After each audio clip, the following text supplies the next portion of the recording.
Basic terminologies इन statistic.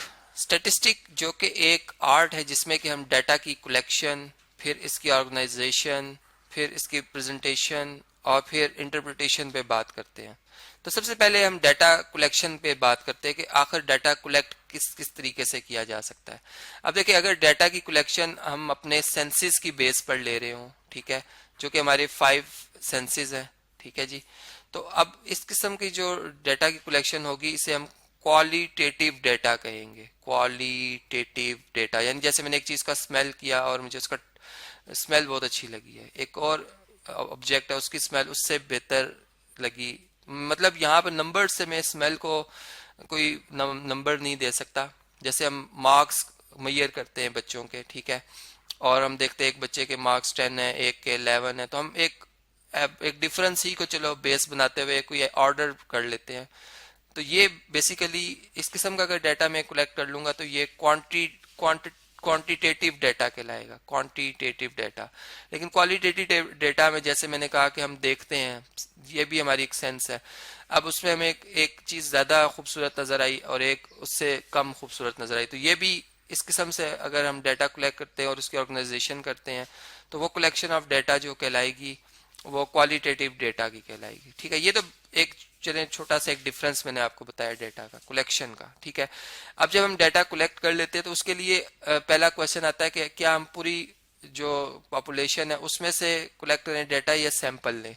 अब इनका क्या कंसेप्ट है, पॉपुलेशन क्या होती है, सैंपल क्या होता है, इसको हम समझ लेते हैं। जैसे फर्ज करें एक क्लास रैंडमली हम सिलेक्ट करते हैं स्कूल में 10th क्लास, जिसके टोटल स्टूडेंट्स की तादाद 40 है, ठीक है।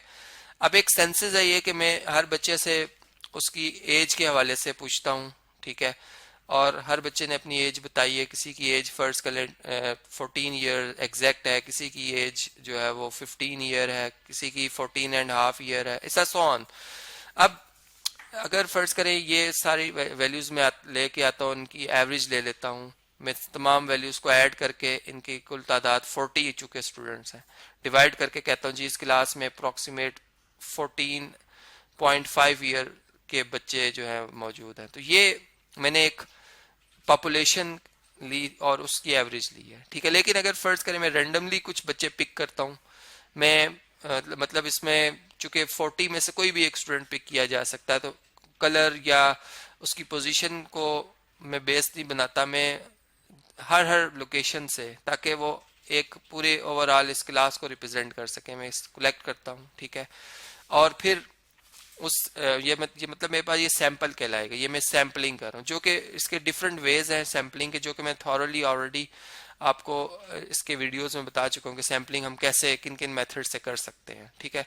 अब अगर हम सैंपल के तौर पर इनकी एवरेज एज ले लेते हैं, ठीक है, तो वो हो सकता है कि इस सेंसस से जो ली गई एज है उससे थोड़ा ही मतलब उसकी वैल्यू में चेंज होगी, क्योंकि जाहिर बात है हर बच्चा उसमें जो सैम्पलिंग है उस सैंपल में शामिल नहीं है। तो फर्ज कर लें इसमें हम 15 ईयर निकाल लेते हैं एवरेज, ठीक है।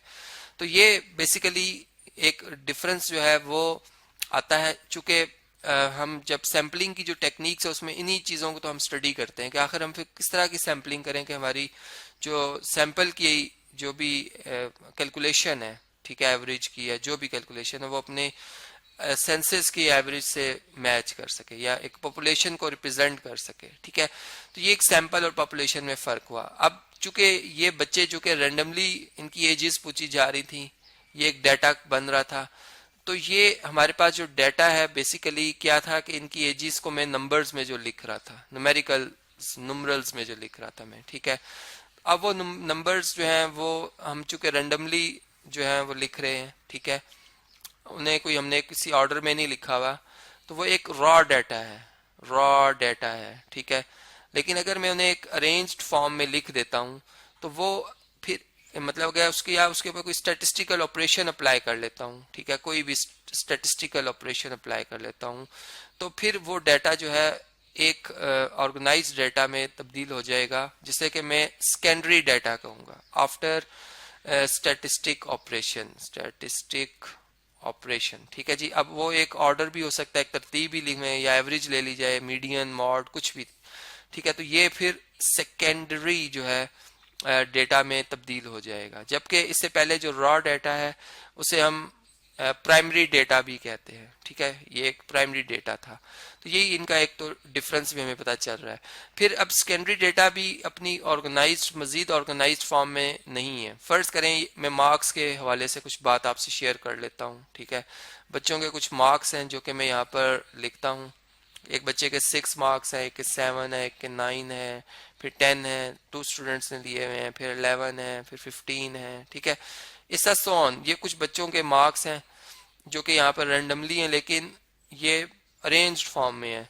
तो मैं कहूँगा कि ये एक सेकेंडरी डाटा है। लेकिन अब इससे ये देखना कि किस बच्चे ने मतलब कितने मार्क्स लिए, या वो बच्चे अगर टीचर ग्रेडिंग करना चाहते हैं इनकी, ठीक है, इन्हें ग्रेड्स देना चाहते हैं, कोई इनकी क्लासेस बनाना चाह रहे हैं और चाहते हैं कि इनकी जो रिजल्ट है, इनकी परफॉर्मेंस जो और अच्छी हो सके, तो उसके लिए इस डेटा की जो और मजीद ऑर्गेनाइजेशन है वो ये कि इस डेटा को आप एक अनग्रुप डेटा से ग्रुप्ड डेटा में तब्दील कर लें, इनके ग्रुप्स बना लें। ठीक है, अब वो कैसे बन सकते हैं? फर्ज कर लें कि मैं कहता हूं कि एक ग्रुप में स्टार्ट करता हूं वो बच्चे जिनके मार्क्स 6 हैं कम से कम, और ज्यादा से ज्यादा 11 तक हैं, मतलब 5, 6, 7, 8, 9, 10। ठीक है, बल्कि 6 से हमने स्टार्ट किया, सॉरी, 6, 7, 8, 9, 10, 11, 6 बच्चों का एक ग्रुप बना रहा हूं मैं। और आगे उनकी तादाद को मैं अगर यहाँ पर लिख देता हूँ, फ्रीक्वेंसी जिसे मैं कह रहा हूँ, एफ से जाहिर कर रहा हूँ, तो इससे और ज्यादा जो है वो एनालिसिस करना इन बच्चों का वो आसान होता जाएगा हमारे लिए। ठीक है, अब फर्ज करें हम देखते हैं कि 6 से लेकर 11 तक नंबर लेने वाले बच्चे हैं, 1, 2, 3, 4, 5, 6 हैं। ठीक है, फिर इस मैं एक नेक्स्ट ग्रुप बनाता हूँ जिसमें मैं कहता हूँ कि चलें 12 से लेकर, इसमें 6 मैंने ऐड किया, 6 में 6 ऐड किया तो 12 आया। अब 11 में 6 ऐड करूंगा, 17 तक नंबर लिए जिन बच्चों ने, तो फर्ज कर लें वो है 1, 2, 3 ही है। ठीक है, फिर इसी तरह इनको हम फर्ज कर लें, इन्हें कह देते हैं कि ये एफ ग्रेड वाले बच्चे हैं। ठीक है, ये बच्चे जो हैं ये फर्ज कर लें ये डी ग्रेड वाले हैं। ठीक है, इस इनकी ग्रेडिंग कर लेते हैं। और भी बच्चे हैं, फर्ज करें मैंने नंबर्स नहीं लिखे, सिर्फ एक एग्जांपल दी थी आपको, किसी के 25 हैं, किसी के मतलब 26 मार्क्स हैं, ऐसा 50 मार्क्स से फर्ज करें पेपर हुआ था और टोटल इसमें 40 स्टूडेंट्स है, तो ऐसा ग्रुपिंग कर लेंगे इनकी, तो एक हमारे पास और डेटा जो अपनी मैनेजेबल फॉर्म में आ जाएगा और मैनेज हो जाएगा और उससे रिजल्ट निकालना आसान हो जाएंगे। अब इसमें कुछ टर्म्स यूज होती हैं, जैसे मैंने फ्रीक्वेंसी की बात की, क्लास इंटरवल यहाँ पर हम वर्ड यूज करते हैं। वो क्या होता है जी कि अगर हम ये क्लास बनाते हैं जो 6 से स्टार्ट हो रही है और 11 पे आके खत्म हो रही है, तो 6 जो है इसकी वो लोअर क्लास लिमिट कहलाएगी। ठीक है, जबकि अगर मैं फर्ज करें 11 की बात करता हूं तो ये इसकी अपर क्लास लिमिट कहलाएगी। ठीक है, लेकिन ये फर्स्ट क्लास की मैं बात कर रहा हूँ, पहला ग्रुप जो है फर्स्ट ग्रुप। इसी तरह सेकंड ग्रुप की अगर हम बात करें तो उसकी जो लोअर क्लास लिमिट है वो 12 है। और इसमें जो क्लास इंटरवल है जिसके ऊपर हम बात बेसिकली करना चाह रहे थे कि दो कंसेक्टिव क्लासेस की लोअर लिमिट्स का डिफरेंस या इनकी अपर लिमिट्स का डिफरेंस, जो कि हम एक जैसा ही रखते हैं, इसे हम क्लास इंटरवल या हाइट जो कहते हैं क्लास की, उससे रिप्रेजेंट करेंगे, जो कि इस केस में कितना है कि आप 12 में से अगर 6 माइनस करें तो 6 आएगा आंसर, या अगर आप 17 में से 11 माइनस करें तब भी 6 आएगा आंसर।